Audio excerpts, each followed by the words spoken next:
दर्शकों नमस्कार। इस समय में एएचएन न्यूज़ की टीम प्रेस क्लब में है, जहां पे हाल ही में एक पत्र परिषद आयोजित की गई थी। परिवर्तन पैनल की ओर से महाराष्ट्र मेडिकल काउंसिल का इलेक्शन होने जा रहा है।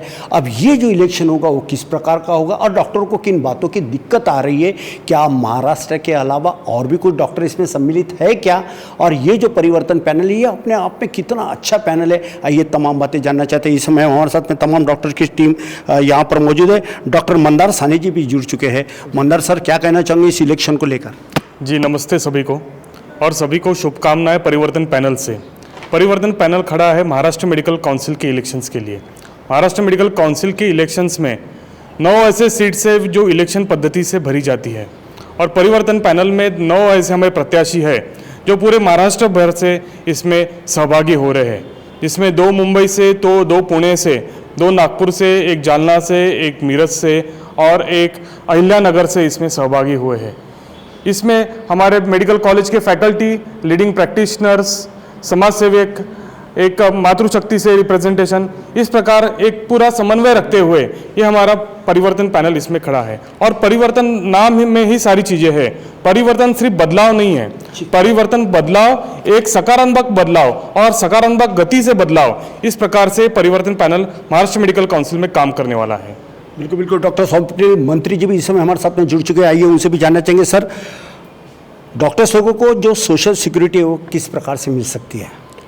इसमें जैसा कि डॉक्टर्स के लिए जो अभी हमारे प्रेस कॉन्फ्रेंस में मैडम ने बताया कि अलग अलग तरह के 150 रूल्स लगाए गए, अलग अलग एक्ट है। उसमें यदि जो इसेंशियल एक्ट्स है और पेशेंट की जो हम सर्विस वगैरह देते हैं उसमें गवर्नमेंट की ओर से अच्छी तरीके से एक उसको प्रॉपरली प्लान करके और एक उसका फॉर्मेट बना के यदि सुरक्षा के दृष्टिकोण से देखा जाए तो डॉक्टर और पेशेंट फ्रेंडली सर्विस जरूर इसके माध्यम से बन सकती है। बिल्कुल बिल्कुल। डॉक्टर मंत्री इन्होंने काफ़ी अच्छी जानकारी दी। इसमें हमारे साथ में डॉक्टर शरद आगरखेड़कर साहब है, उनसे भी जानना चाहेंगे। सर, अगर ये चुनाव नहीं होता तो क्या होता? ये चुनाव नहीं होता तो एमएमसी पे एडमिनिस्ट्रेटर रहता। अभी 2 साल से एडमिनिस्ट्रेटर है, तो एडमिनिस्ट्रेटर होने से क्या हुआ कि सीएमई क्रेडिट्स की परमिशन मिली नहीं लोगों को, सीएमई प्रोग्राम अरेंज नहीं कर पाए।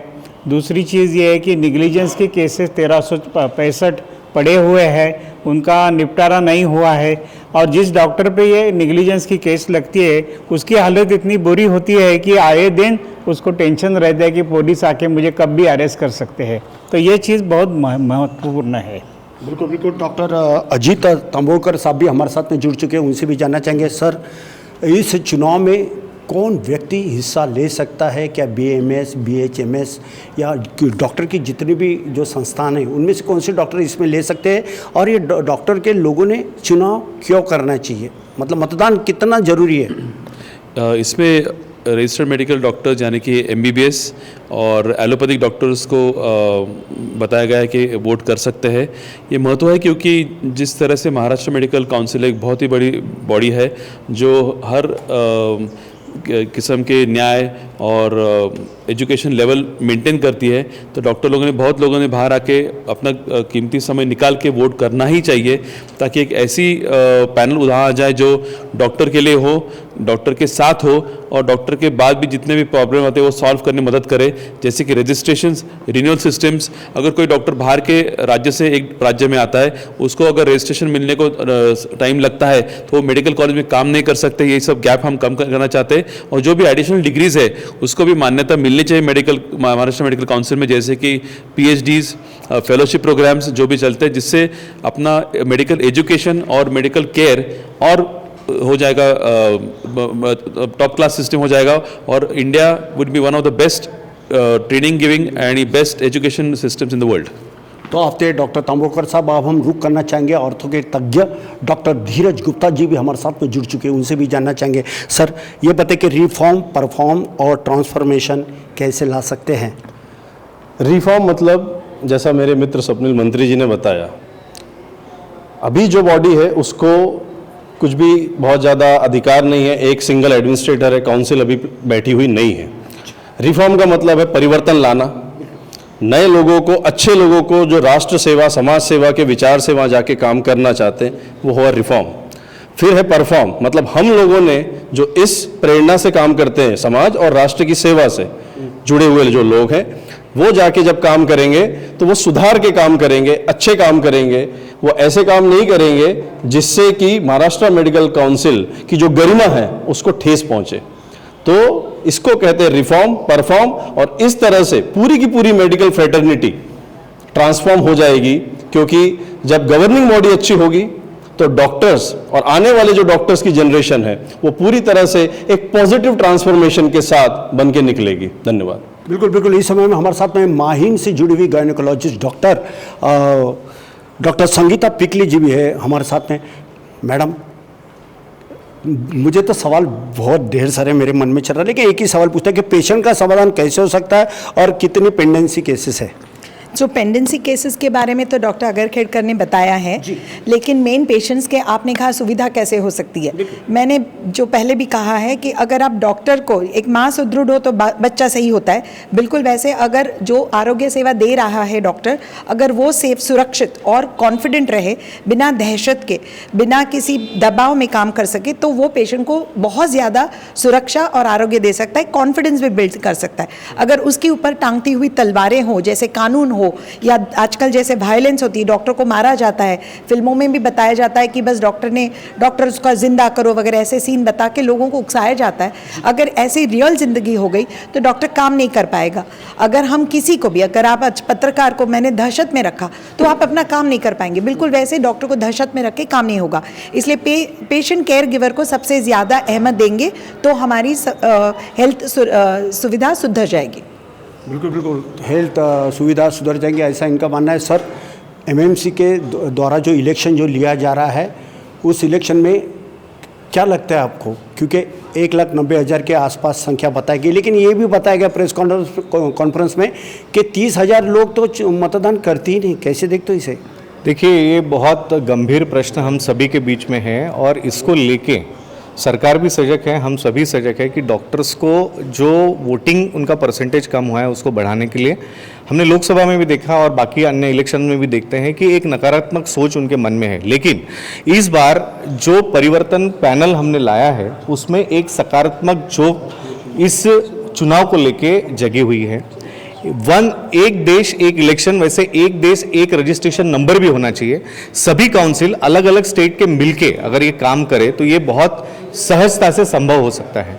महाराष्ट्र में अनेक स्टेट के लोग आते हैं, कोई मध्य प्रदेश से है, कोई गुजरात से है, कोई उत्तर प्रदेश से, क्योंकि यहाँ की शिक्षा प्रणाली काफ़ी अच्छी है। सरकार सभी को साथ में रखकर विचार करती है। पर पिछले कुछ वर्षों से 2016 से जो यहाँ पे काउंसिल के अंतर्गत कुछ लोगों ने दबदबा बनाए रखा और ऐसे अनेक त्रुटियां हैं जिसको सुधारने की अभी समय आ गया है, क्योंकि हम राष्ट्र को प्रगति की ओर लेके जाना चाहते हैं। हेल्थ सेक्टर में भारत एक बड़ा गेम चेंजर हो सकता है। यहाँ पे एक मेडिकल हब बनने जा रहा है और माननीय प्रधानमंत्री मोदी जी के नेतृत्व में ये कार्य चल रहा है। इसको लेके सभी काउंसिल एक से एक हाथ मिलाएं और एक अच्छी शिक्षा प्रणाली, एक अच्छा प्रैक्टिशनर एक्ट बने। दो ऐसे एक्ट है जिसपे अभी तक के काम नहीं किया गया है। वो है एक तो 1945 का ड्रग एंड कॉस्मेटिक एक्ट जो अभी भी चल रहा है, और दूसरा 1965 का जो रजिस्ट्रेशन और मेडिकल प्रैक्टिशनर एक्ट है, उसमें भी सुधार लाने की आवश्यकता है और इसके लिए परिवर्तन जरूरी है। ये पैनल का बहुत बड़ा योगदान उसमें रहेगा, हम सभी का योगदान और पाठबल इसके पीछे है। और मुझे पूर्ण रूप से मैं इसको आश्वासित आपको करना चाहता हूँ कि ये पैनल इस बार निश्चित रूप से अपनी जीत दर्ज करने जा रहा है। बिल्कुल बिल्कुल। कौन कहता है कि आसमान में सुराग नहीं होता, एक पत्थर तो तबीयत से उछल है यार। जिसे कुछ करने की चाहत होती है उनके जीवन में उजाला होता है, मगर जिसे कुछ करना ही नहीं है स्वाभाविक रूप से उनके जीवन में अंधेरे सा होता है। वर्चस्व की लड़ाई है। इसके पहले के कई पैनल है और डॉक्टर के बारे में इन्होंने जानकारी दी कि कैसा एक्सप्लॉयटेशन हो रहा है।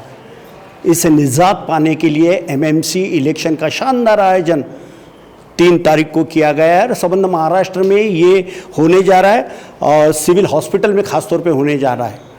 अब देखना ये होगा कि ये इलेक्शन में आखिर जीत का ऊँट किस करवट बैठता है, ये तो आने वाला समय बताएगा। लेकिन एक बात तो तय है कि डॉक्टर को भगवान का रूप माना गया है। कोरोना के कार्यकाल में डॉक्टरों ने बेहतरीन तरीके से अपना कामकाज किया है, बावजूद उसके कुछ डॉक्टर ऊपर भी चले गए, मगर उन्हें अभी तक के गवर्नमेंट की ओर से पैसे नहीं मिले हैं। ये भी एक शोकांतिका है। इस और गवर्नमेंट ने ध्यान देना चाहिए और डॉक्टर के जीवन संवर्धन करना ये समय की मांग है। नागपुर के प्रेस क्लब से वीडियो जर्नलिस्ट दिनेश के साथ संजय मिरे, AHN न्यूज नागपुर। अरे वाह, पिकनिक की तैयारी? अब बेटा हम ठहरे डायबिटीज के पेशेंट, इस उम्र में पिकनिक वगैरह तो ना हो पाएगा, ज्यादा बैठने से पैरों में सूजन भी। तो फिर इतनी सारी दवाई क्यों? 90% ऑफ डायबिटिक पेशेंट की शुगर सिर्फ अप्रोप्रिएट डाइट थेरेपी से कंट्रोल की जा सकती है। अच्छा, अब क्या करें?